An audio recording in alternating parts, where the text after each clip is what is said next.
அன்பர்களே, இரத்த குறைபாடு, இரத்த அணுக்கள், இரத்த சிவப்பு அணுக்கள் குறைபாடு இல்லாது ஹீமோகுளோபின் குறைவாக உள்ளவங்க, அது மட்டும் இல்லாமல் B12 வைட்டமின் குறைபாடு உள்ளவங்க இந்த வீடியோவை கூர்ந்து கவனிங்க. உங்களுக்கான விடிவு இதில் இருக்குது. அன்பர்களே, நம்மளுடைய உணவு பழக்க வழக்கங்கள் முக்கியமான காரணம். நல்ல பாலிஷ் செய்யாத கைக்குத்தல் அரிசி சாப்பிட்டிங்கன்னா முதல்ல நல்லது.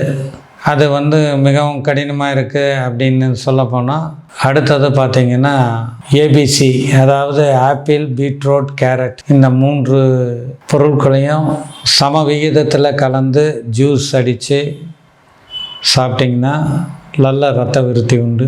அதே மாதிரி பேரிச்சம், காஞ்ச உலர் திராட்சை, இதை பெருமளவு எடுத்துக்கலாம்.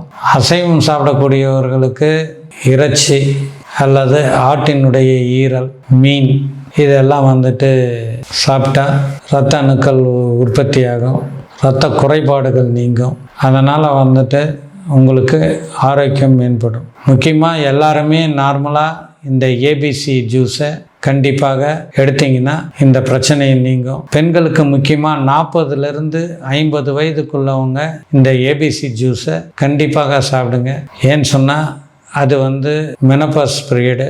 அந்த நேரத்தில் அதீதமாக இரத்தப்போக்குனால இரத்த குறைபாடுகள் ஏற்படும். அவங்களுக்கு இது நல்ல ஒரு உணவாக இருக்கும்.